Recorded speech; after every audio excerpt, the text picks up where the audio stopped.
Every day, families walked past Atlas's kennel. They smiled at bouncing puppies, played with energetic young dogs, and laughed at wagging tails. And Atlas, he didn't even lift his head anymore, as if he already knew no one was going to choose him. His name was Atlas. He used to be a strong German shepherd, reliable, loyal, someone's entire world. His eyes once gleamed with life, his gait proud and confident. But time had worn him down. His legs stiff, his fur thin and dull. Those eyes now held only quiet acceptance. The shelter was always noisy, barking, whining, people searching for the perfect dog. Atlas no longer barked. He just curled up on an old blanket in the farthest corner of the building, where no sunlight reached, where no hopeful gaze ever turned his way. No one noticed an old dog. They wanted youth, energy, a future, not memories of the past. So Atlas gave up trying. No wagging tail, no sitting up, no hopeful eyes, because hope only hurts, especially when it's rejected, again and again. Until one day, beginning just like any other, everything changed. The shelter door opened again, metal clanging and dogs barking all at once, as if every soul inside was shouting, "Pick me, look at me." And then, someone stepped in, a woman holding her little daughter's hand. That little girl, Amelia, was about to see something no one else had seen. Elena Cartwright had no intention of adopting a dog that day, or any day. She only came to the shelter because her daughter, Amelia, had begged for weeks, with wide eyes, puppy drawings on the fridge, and whispered promises at bedtime. "Please, Mommy, I'll take care of it." "I promise." One quiet Saturday morning, Elena finally softened. "We're just looking, okay?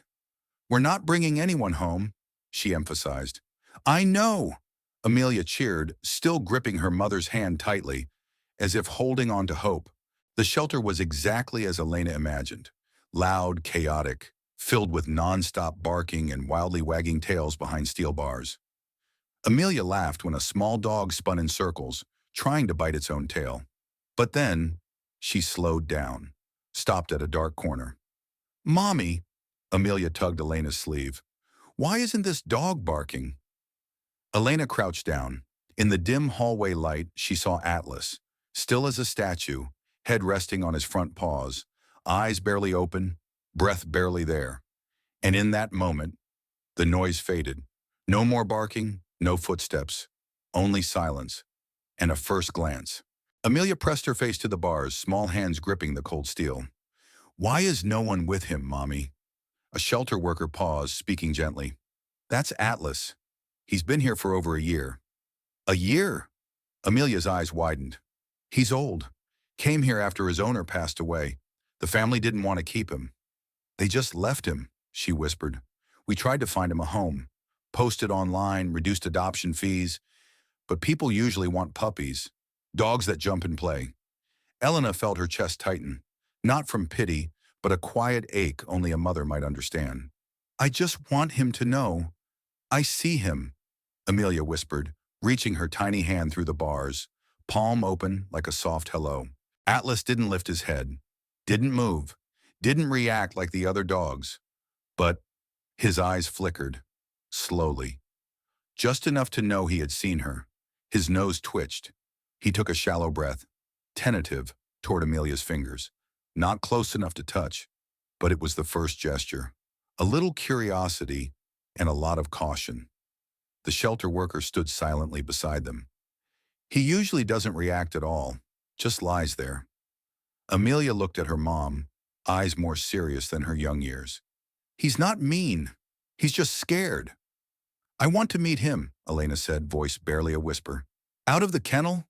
The staff member was surprised. "Just for a few minutes." The worker hesitated, then nodded. "All right. But just so you know, he hasn't moved in weeks." They walked to the kennel at the very end. The rusted gate creaked softly as it opened, like waking up an old memory. The leash was clipped on. Atlas didn't react. No head lift, no resistance, no interest.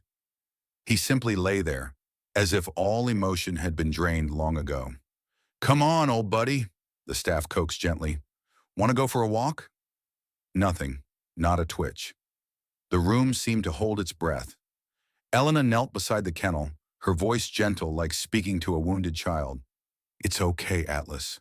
No one will hurt you anymore.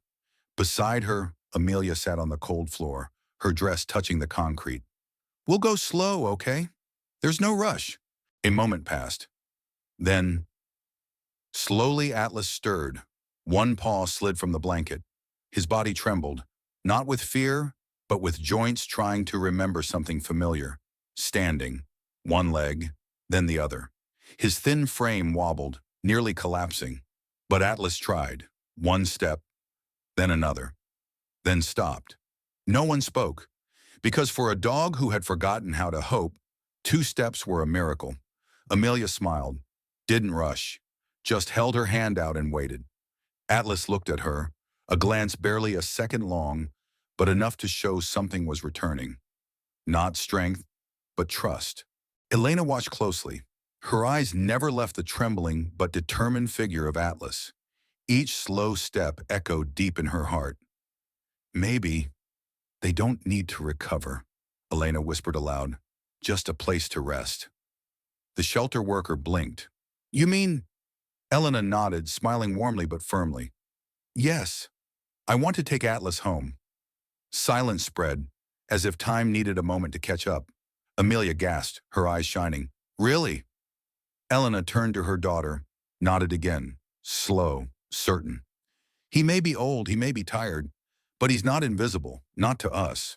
Amelia beamed, the smile of a child learning for the first time that kindness can change a life.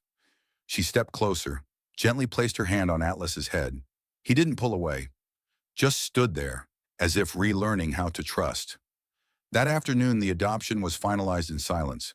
Atlas didn't leap for joy, didn't wag his tail, but when he was led through the shelter gates, the ones that held his silent memories for over a year, he lifted his head, for the first time, not out of fear, not out of curiosity, but because the sunlight was finally for him. In the car, Atlas curled on a soft blanket Elena had brought.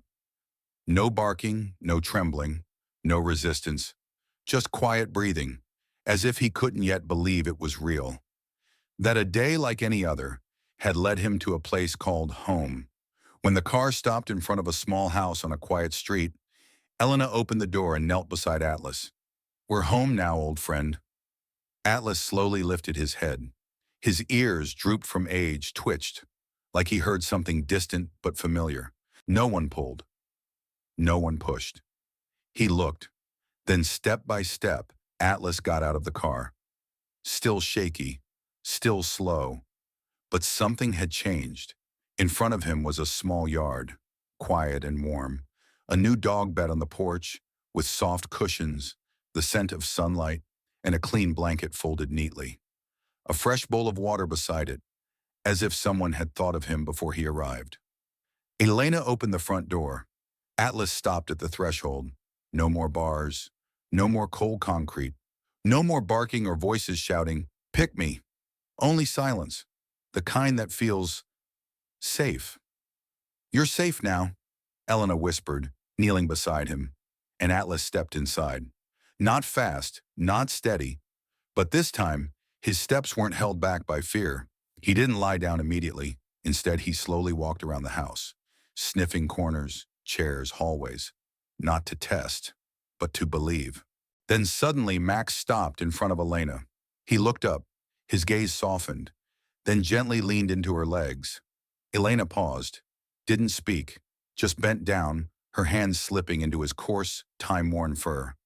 You're home now, she whispered, as if telling herself too. Lily came beside them, silent.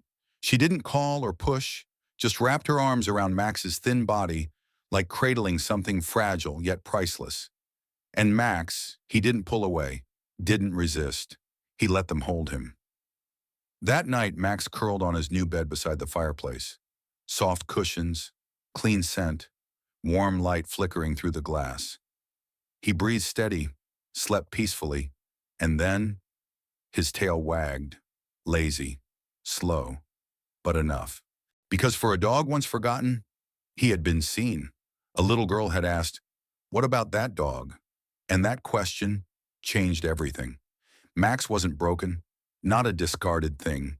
He was just a dog, waiting for someone to believe in him again. And now, after so many silent days, so many lonely nights, so many eyes that never stopped to see, he was no longer waiting.